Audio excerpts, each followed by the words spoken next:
bienvenidos también. Adelante, señor coordinador. Gracias, presidente.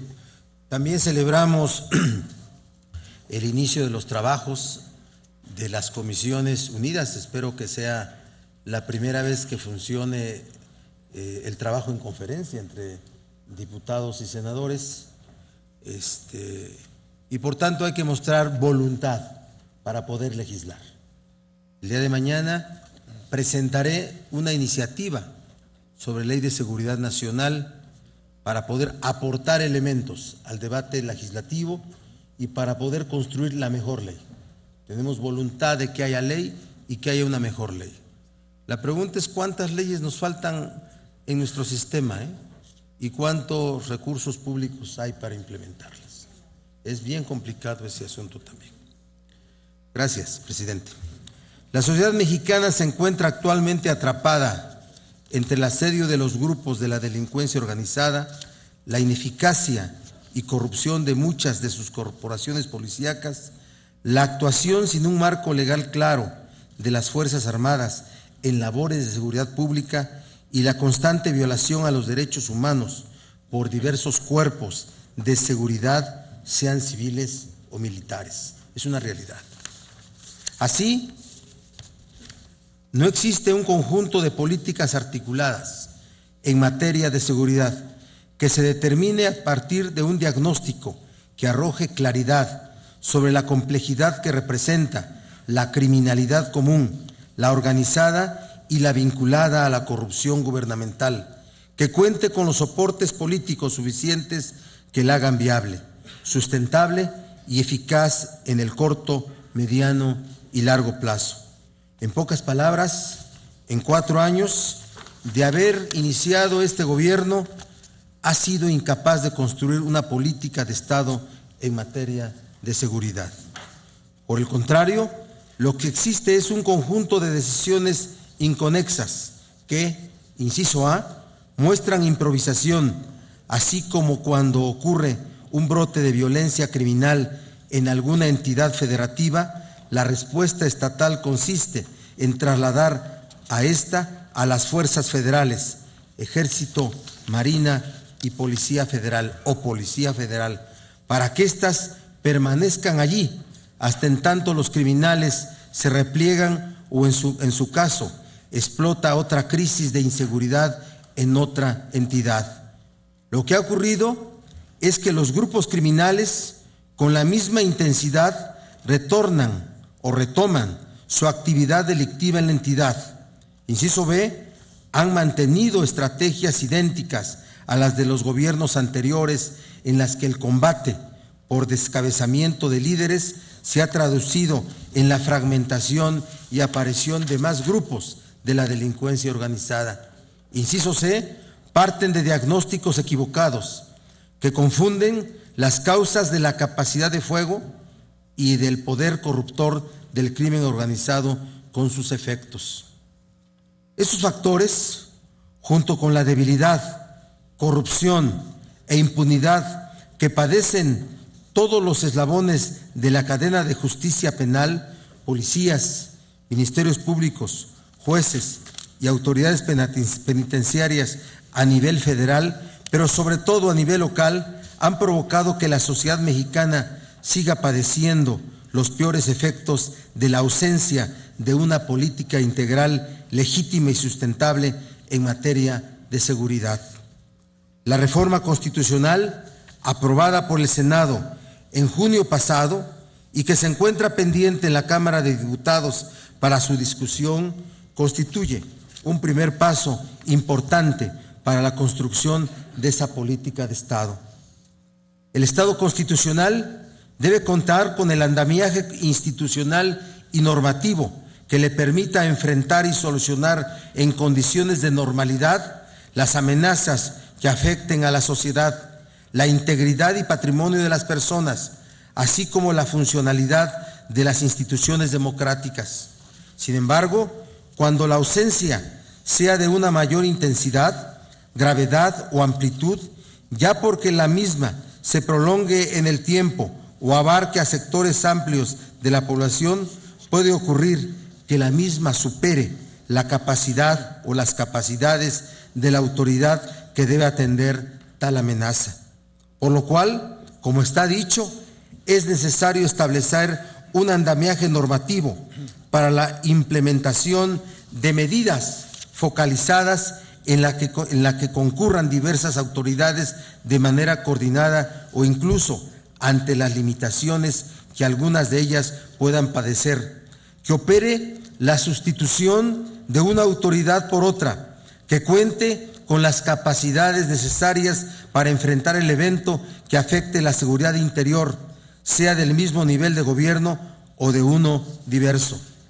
Esto puede ocurrir para la atención a la población en caso de desastres naturales, epidemias y pandemias, o en el caso de riesgo por sustancias radioactivas, químicas o armas biológicas.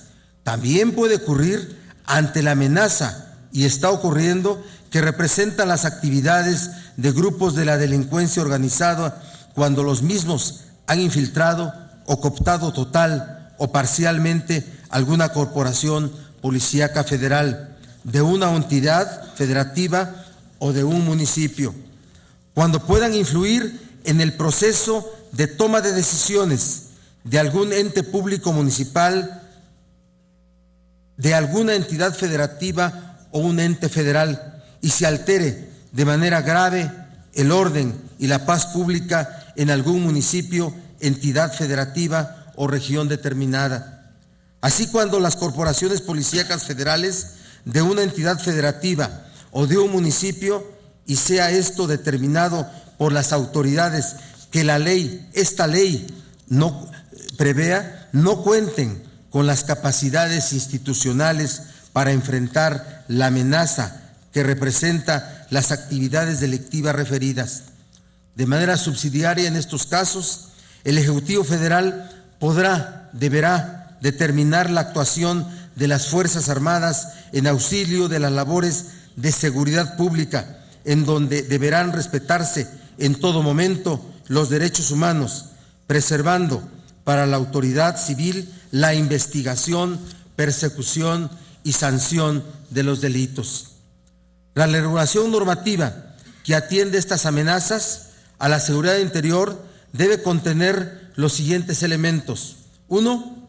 El establecimiento normativo del regreso a los cuarteles de las Fuerzas Armadas, la discusión y emisión de una ley de seguridad interior debe partir de la situación política que atraviesa el país y reconocer que el Ejército y la Marina se encuentran actualmente en las calles realizando funciones de seguridad pública.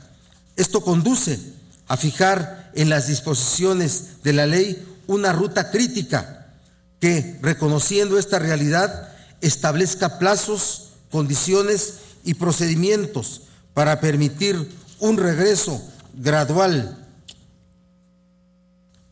Permítame. Se pegó.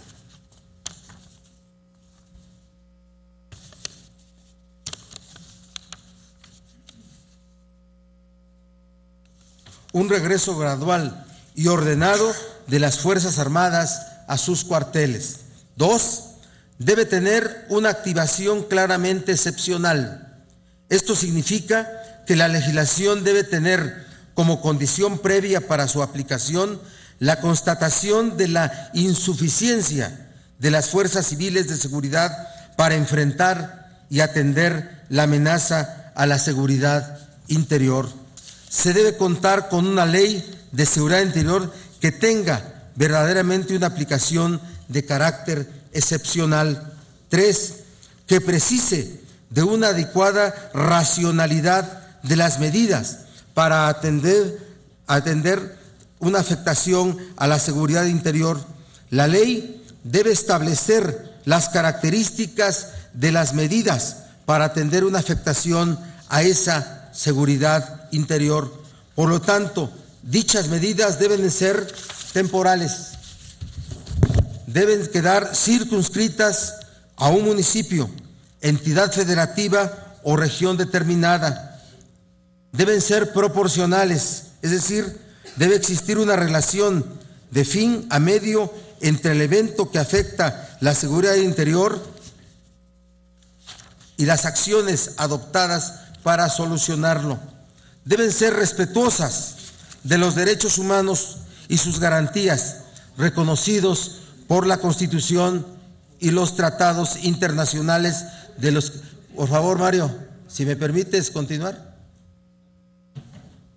Deben ser respetuosas de los derechos humanos y sus garantías reconocidas por la Constitución y los tratados internacionales de los que el Estado mexicano sea parte.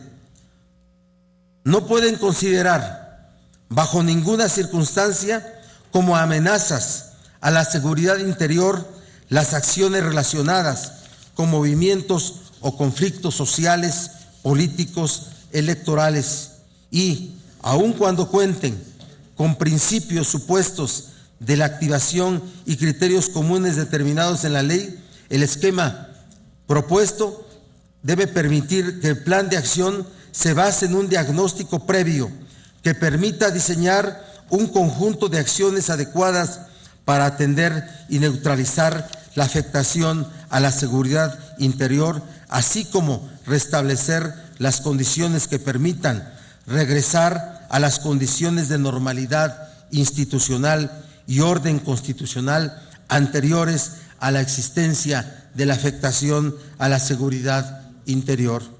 4. Fundamental debe ser el control parlamentario, la rendición de cuentas y el fincamiento de responsabilidades de quienes intervengan en los asuntos excepcionales a la afectación de la seguridad interior. Por lo tanto, esta ley debe contener disposiciones que permitan conocer al Consejo de Seguridad Nacional y a la Comisión Bicameral del Congreso de la Unión un diagnóstico en donde se determine la existencia o no de hechos de corrupción por parte de servidores públicos del nivel de gobierno respectivo y que la misma se relacione o haya sido causa de afectación a la paz pública. El Congreso de la Unión, ya sea en pleno o de alguna de sus cámaras o por medio de la Comisión Bicameral de Seguridad Nacional, también podrá, durante y después de la atención a la afectación a la seguridad interior, conocer las funciones desarrolladas y actuar con control parlamentario. Dentro del esquema de un control parlamentario eficaz, que el Senado de la República deba formular objeciones al decreto del titular del Ejecutivo. Dicha objeción tendrá por efecto el regreso de los elementos del Ejército, la Marina o las Fuerzas Aéreas a sus cuarteles. Dicho informe deberá ser enviado a la Fiscalía General de la República, al Comité Coordinador del Sistema Nacional Anticorrupción y a la Comisión Nacional de los Derechos Humanos, para que dichos entes públicos obren conforme a sus facultades constitucionales y legales en la determinación de las responsabilidades penales, administrativas y políticas a que haya lugar. Son los elementos de la iniciativa que presentaré el día de mañana ante la Comisión Permanente. Gracias, presidente. Gracias a usted, senador Miguel Barbosa Huerta. Y antes de darle uso a la palabra,